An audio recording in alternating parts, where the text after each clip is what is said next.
¿Estás? ¿Bien? Todo muy bien, por suerte. ¿Estás tranquilo? Sí. Vos sabés que acá te tranquilizás. Acá sabemos que no hay momento para gritar, acá nos acomodamos. Si no me agredís, no hay ningún problema. No, por sos mi eso. amigo, así que no Por hay eso, ningún problema. por eso. Pero bueno, pero vos me conocés. ¿Qué pasó esta semana?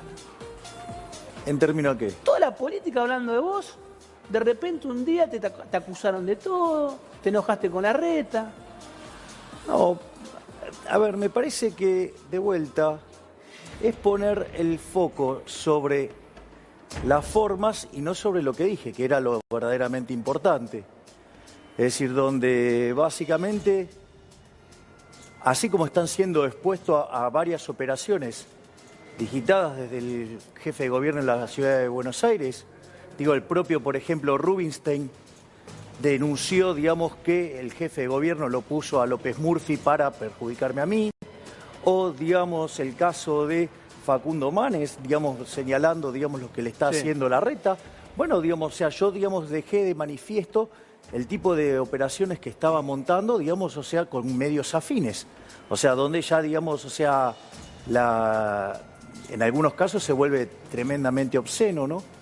Pero, por ejemplo, a ver, cierto sector de la política te quiere ubicar a vos o te quiere colocar a vos en lugar, gente que no te conoce, te colocan como una persona violenta, una persona que supuestamente no entiende los códigos de la política, un outsider a ver, que digamos, viene... si los códigos de la política son estos códigos que hace, digamos, no sé, digamos, la decadencia argentina tiene 100 años, pero si me concentro desde el regreso a la democracia, donde lo único que hicieron fue empobrecer a la gente, la verdad es que la verdadera locura sería no reaccionar frente a eso. Sí. Es decir, yo, digamos, mi reacción es contra la casta política, digamos, que es esta casta política que es la que se enriquece, ¿sí? Y a contracara, digamos, vos tenés una explosión de pobreza verdaderamente yo coincido con vos descomunal. y creo que estamos, no sé si vos coincidís, a ver, te voy a plantear una situación que creo que estamos viviendo, ¿no?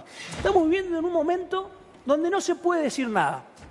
No podemos decir nada, siempre alguien dice algo, a alguien ofende. La dictadura de lo se ofende, políticamente correcto. Y entramos en una política donde parece que, como decía yo, la política no es un club de amigos, pero parece que también la política quieren convertirla en un club de, no sé, de bocha, donde nadie se puede gritar. A ver, no está mal que vos seas vehemente, ¿no? Me parece que no está mal. Bueno, la casta se defiende, o sea, va a atacar al outsider, o sea, porque justamente soy el que está planteando ir contra todos los privilegios de la casta. Pero ahora tengo una pregunta. Es raro decirle Larreta zurdo, ¿no? Bueno, eso depende. Explícame eso. A ver, el problema en Argentina es que el arco ideológico está muy corrido. Vos fíjate esto, a Macri, por ejemplo, todos lo ponen en la derecha. Bueno, cuando vos mirás el discurso de Macri, es un discurso socialdemócrata, de hecho está en línea a lo que es alguna de las líneas del Partido Demócrata, de hecho está más cerca de la de Bernie Sanders. Por lo tanto, es decir, claro, ahora, el tema es que si vos... O sea, era zurdo y no sabíamos. A ver, mucho, digamos, o sea, del daño cultural que hizo el macrismo en su gobierno fue, por ejemplo, utilizar el término liberal, pero con el concepto en inglés que es distinto que en español. Claro. El liberal en Estados Unidos es el socialdemócrata. Es decir, entonces es alguien que es de centro izquierda, por decirlo de alguna manera. Y dentro de la línea del Partido Demócrata los hay más a la izquierda, llámese Bernie Sanders, o digamos, o sea, Obama, digamos que, digamos, lo es menos, o Clinton, ponele. Digo, pero claramente, digamos, o sea, no es Ronald Reagan. Está claro. Claro, ¿no? claro. O sea, chicos. Sí, a ver, Javier, ¿querés una consulta? Alguna colega nuestra te preguntó en otra entrevista y justamente vos recién hablabas sobre lo que pasó desde el regreso a la democracia.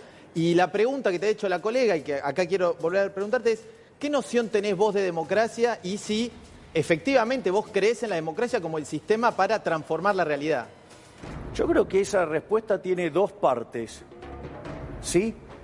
Si yo, digamos, no creyera que dentro del sistema no se puede cambiar las cosas, o sea, no estaría participando, por decirlo de alguna manera. O sea, por más que yo quiera barrer con el status quo, ¿sí? Digo, entiendo que son las reglas de juego y es el sistema. Pero después hay una pregunta, digamos, o sea, si vos querés, que está en el plano técnico. Sí. Digamos, que está de hecho en un libro de un premio Nobel de Economía, que es Kenneth Joseph Arrow, en un libro que escribió en 1952, que se llama Elección Social y Valores Individuales, y demuestra que aun cuando todos los individuos sean coherentes, consistentes, o sea, transitividad en preferencias, eso no asegura la consistencia en el agregado. Es decir, entonces digo, vos tenés que saber que el sistema tiene problemas y cómo cuidarte de los problemas del sistema. Ahora, la realidad es que pero, por ejemplo, vos cuando construís la República, ¿qué tenés? Tiene tres figuras, ¿no? Tiene la figura del presidente. La figura del presidente, ¿cuál es? La del monarca. Pero puede generar ¿en qué? En el tirano. Tenés la figura de la aristocracia, que es el Congreso, que puede derivar ¿en qué? En una oligarquía. Y tenés la justicia. El rol del sistema judicial es clave ¿para qué? Para obtener control de los otros dos poderes. Sí. Y cuando vos tenés un problema en el Poder Judicial, que no es independiente, es lo que estás viendo vos hoy. Digamos, tenés un presidente que es un tirano, porque efectivamente lo tenés un Congreso que es una oligarquía, porque digamos, todas las cosas que votan en contra de la gente. Te pregunto, ¿cómo vas a hacer? Está buenísimo lo que estás diciendo y te quiero parar un punto ahí. ¿Cómo vas a hacer para cuando ingreses al Congreso de la Nación? Vas a hacer uno más entre 252... uno en 257. 257, 252 siempre son los que están ahí porque siempre hay un par con licencias. Pero, ¿cómo vas a hacer para que ese sistema no te chupe? Porque, a ver, vos vas a estar en una banca. Vas a ser igual que los 257 que están en el resto. Bueno, ¿cómo va a ser Milei para enfrentarse a ese sistema? A ver, con algo que la teoría económica, digamos, llama principio de revelación, que fue algo que descubrió en los 70, pero que ya estaba en la Torá. Digo, te cuento el caso del rey Salomón. Digo, ¿sabés de dónde viene el tema de la decisión salomónica? Está el rey Salomón frente a dos mujeres que están reclamando por la maternidad de un niño. Dicen las dos que son madres del chico. Entonces, ¿qué hace el rey Salomón? Dice, bueno, lo voy a cortar a la mitad. Hay una que dice, no haga eso, déjeselo. ¿Quién es? La madre, la que no le interesaba, es o sea, se llama principio de revelación. Bueno, eso, digamos, está diseñado para la teoría de contratos, o sea, es algo muy utilizado hoy por hoy en economía. Bueno, yo básicamente lo que voy a hacer es armar proyectos basados en el principio de revelación. Entonces yo, por ejemplo, te digo, Juan Cruz, ¿vos estás a favor del robo? No. ¿Vos estás a favor, por ejemplo, de que los políticos nos roben 5 puntos del PBI? No. Bueno, entonces, digamos, ¿por qué no me vas a acompañar en la eliminación del Banco Central, que con el impuesto inflacionario nos roban 5 puntos del PBI? Pero tampoco es tan así. Bueno, pero no es que tan sintáctico. No, pero es que justamente, o sea, el eje central de toda la discusión debe ser moral. En esa discusión moral, vos lo que planteás es, ok, entonces yo te lo llevo al límite. O sea, por ejemplo, ¿vos estás a favor del robo con la obra pública? No. Bueno, entonces yo estoy proponiendo, por ejemplo, eliminar la obra... Pero se supone que no hay un robo en la obra pública. Se supone que la obra pública existe. No tiene por qué suponerse que existe. La obra pública existe. Vos podrías Lo que se supone que si hay un delito, hay una denuncia... Está bien, pero hay otros mecanismos... No es que se roba por sí. Sí, pero se roba porque existe el Estado, si no, no se robaría. Entonces, la obra pública, sí, vos podrías modificarla e ir a un sistema de iniciativa privada a la chilena. Entonces, ¿no fue la que intentó Macri que salió mal? No, porque básicamente, y yo, digamos, o sea, cuando lo impulsó, yo dije que iba a salir mal. Lo que trató de hacer fue copiar el modelo de los PPP ingleses. Y justo en el momento que lo estaban copiando, estaban estallando los casos de corrupción, o sea, en Inglaterra. Yo, digamos, básicamente lo que propongo es el sistema de iniciativa privada a la chilena, que cuando vos haces una iniciativa privada, el gobierno te la aprueba, que después se va a transformar en obra pública, porque son contratos de construcción, operación y transferencia. En ese contexto, si vos lo que tenés es que cuando vos presentás tu proyecto y después presentás los estudios y todo, después licitás. Y siendo vos el iniciador, aún podés perder todavía. Entonces, digo, eso lo que hace es generar competencia en la previa del contrato, y eso te elimina la corrupción. Ahí lo tenemos, mirá. ¿Está bien el graf? ¿Hay que privatizar la obra pública? Hay que hacer desaparecer la obra pública e ir a un sistema de iniciativa privada. Pero, Javier, no sería, porque yo entiendo lo que vos decís y los problemas que tiene la Argentina hace mucho tiempo en algunos aspectos. Ahora, es como si yo tuviera un dolor de cabeza y viniera el médico y me dijera, te tengo que decapitar porque te duele la cabeza. Digo, tiene que haber soluciones no tan tremendas, ¿o no? ¿En cuál de los puntos? No, en la obra pública, vos decís, bueno, en la obra pública hay corrupción. El Banco Central, no funciona el Banco Central. A ver, eliminemos el Banco Central. No, vamos por el tema de la obra pública. La gran falacia de la obra pública es decir que genera empleo. Eso es falso, porque vos para financiar esa obra pública la tenés que financiar. ¿Con qué la vas a financiar? Con impuestos, con lo cual vas a castigar las generaciones presentes y vas a destrozar consumo, ¿sí? Y empleo en otras partes de la economía. Lo podés financiar con deuda.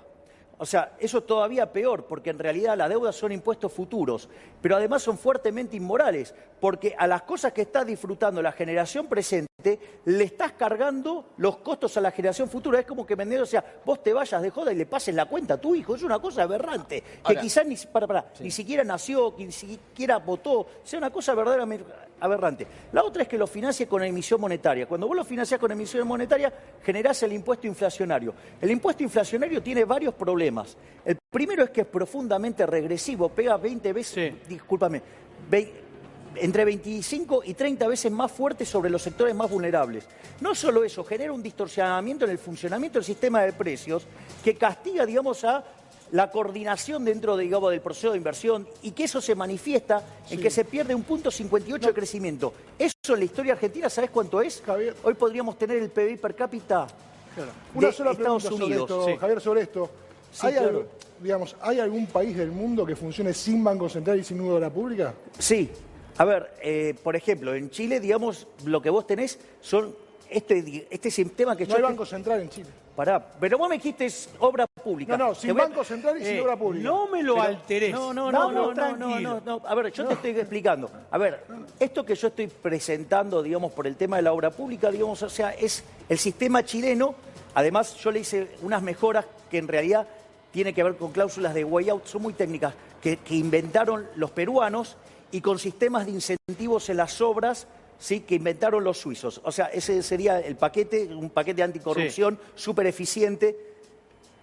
Entonces, ¿hay algún lugar donde funciona este modelo? Sí, en Chile. ¿Hay lugares donde funcionan sí Banco Central? Sí. Vos tenés, por ejemplo, el caso de Hong Kong, una caja de conversión. Vos tenés el caso, por ejemplo, de Ecuador. Vos tenés el caso, sí, digamos, de Ecuador Panamá. No tiene moneda. ¿Qué? ¿No? Ecuador no tiene moneda.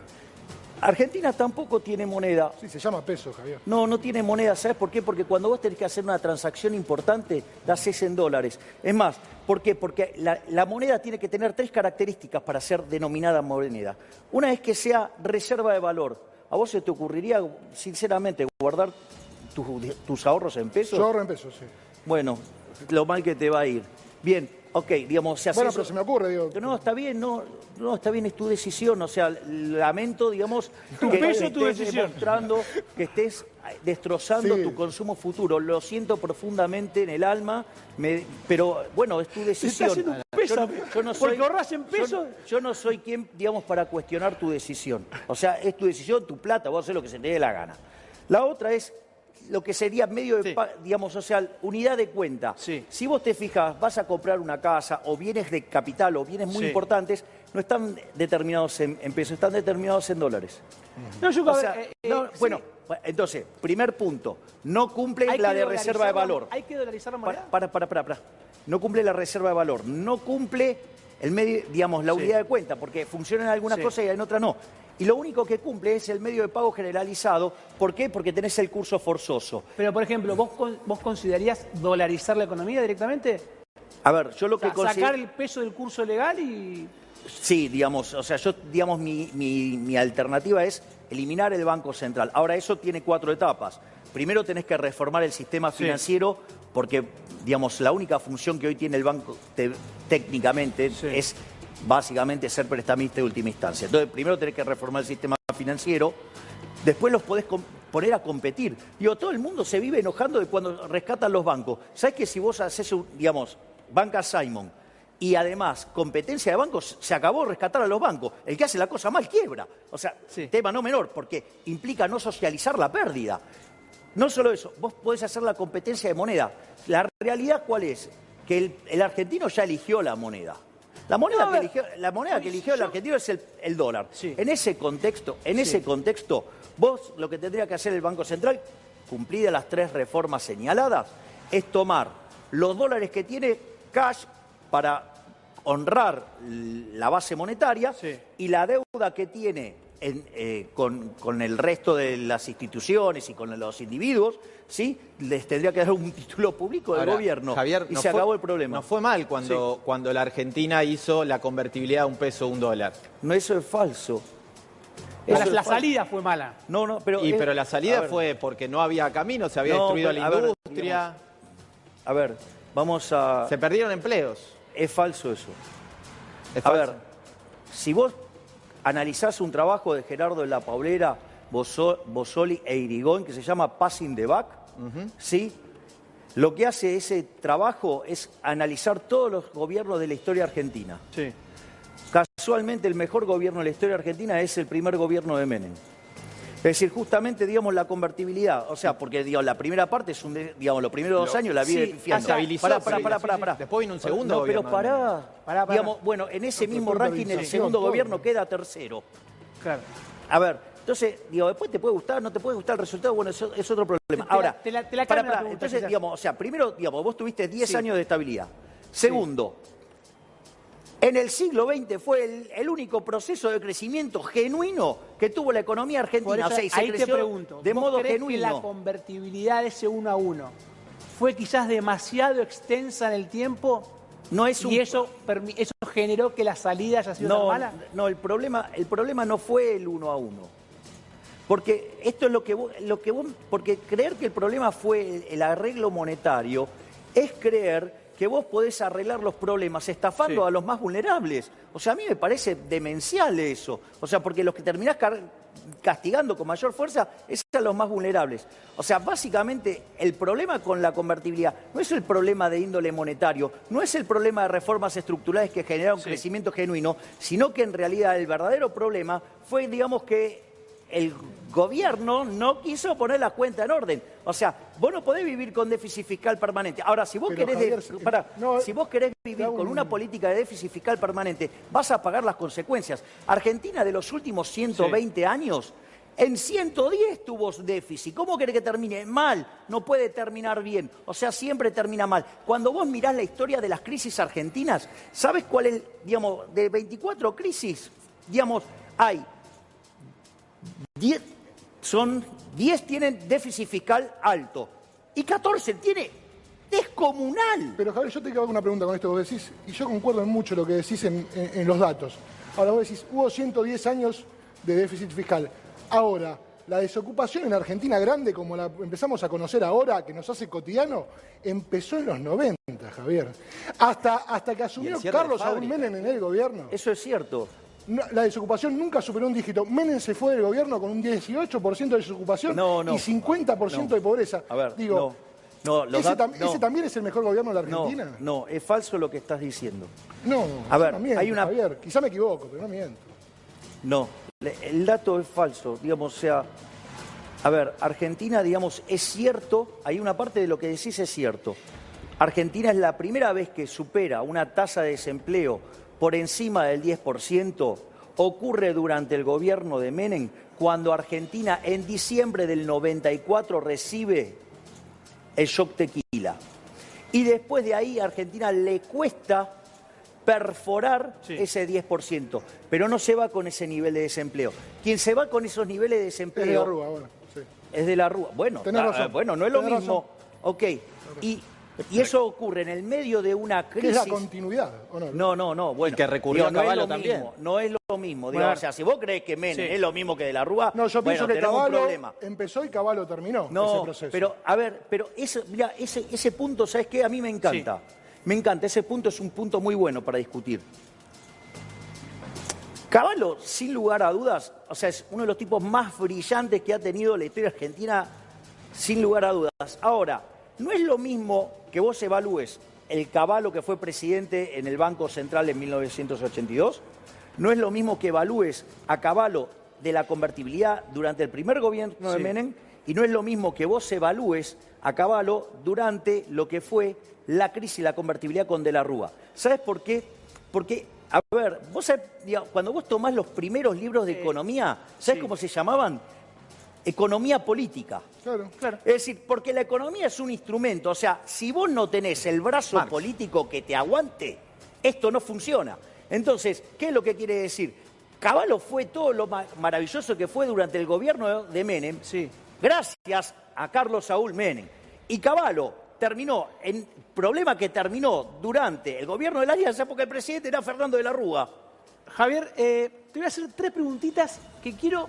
Son temas que queman esto que te voy a preguntar, ¿no? Son cosas que los políticos o los candidatos no quieren hablar. Y te quiero sacar definiciones sobre estos temas puntuales. Planes sociales, por ejemplo. Bueno, los planes sociales, no hay que sacarle Sí. los planes sociales a la gente. Sí. Los que tienen los planes sociales lo tienen que dejar ellos. Yo eso lo expliqué, por ejemplo, el otro día que estuve de recorrido por la Villa 31, justamente expliqué esto, cómo funciona. O sea, yo propongo un conjunto de reformas estructurales en 3 generaciones y las de primera generación, que es la reforma del Estado, bajando el gasto público, en especial en todas las partidas donde hay Sí. violento robo de la política, como la obra pública, como las transferencias discrecionales o, digamos, por ejemplo, en el pasamano de los subsidios, ¿sí? Eso te permitiría bajar impuestos que te liberen la oferta de la economía y si vos lo acompañás con una reforma laboral flexible hacia adelante, Sí. para no vulnerar los derechos de los insiders, y abrís la economía, eso a vos te generaría entre 10 y 15 años de fuerte Sí. crecimiento económico. A partir de ahí, lo que vos vas a tener es que aquellos beneficiarios de los planes sociales no van a tener incentivos para tenerlos. ¿Sabés por qué? Porque van a tener un trabajo mejor. De hecho, yo ayer digo, porque ya los días, digo, ayer creo que Tranquilo, fue... está de ¿me entendés? campaña, O así sea, que está pronado. sí, pero creo que fue ayer que estuve. ¿Me comprendés? La misma gente te dice, yo quiero un laburo. O sea, estaría dispuesto a dejar... Entonces, lo que vos tenés que hacer es generar las condiciones de laburo. O sea, y que haya mucho crecimiento y que sea intensivo en mano de obra, que es lo que te acabo de describir en las reformas de primera generación. Por lo tanto, o sea, porque para mí los beneficiarios de los planes sociales, a diferencia de lo que Sí. opinan otros, que son parásitos, en mi caso yo los considero una víctima del sistema, porque la presencia del Estado destruye acumulación de capital, no se generan Y puestos ahora- de trabajo Sí. y los trabajos que se generan son de baja productividad y por ende, digamos, o sea, no funciona. O sea, la gente no te termina de servir a la gente. Y ahora te hago la última pregunta, agradecerte que estés con nosotros. No, por favor. Reforma laboral, ¿sí o no?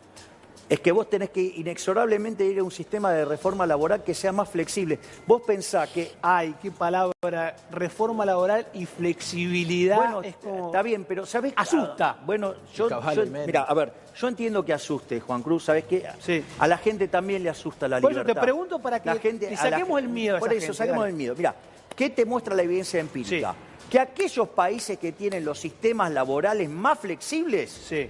son los que tienen menos desempleo y tienen los salarios reales más altos. Pero a ver, expliquemos a la gente que está ahí del otro lado, que tiene miedo, ¿qué significa una legislación Pero, a ver, flexible? pero, ¿Significa a ver. que no tengo derechos? ¿Significa que el empresario puede echar, sacar?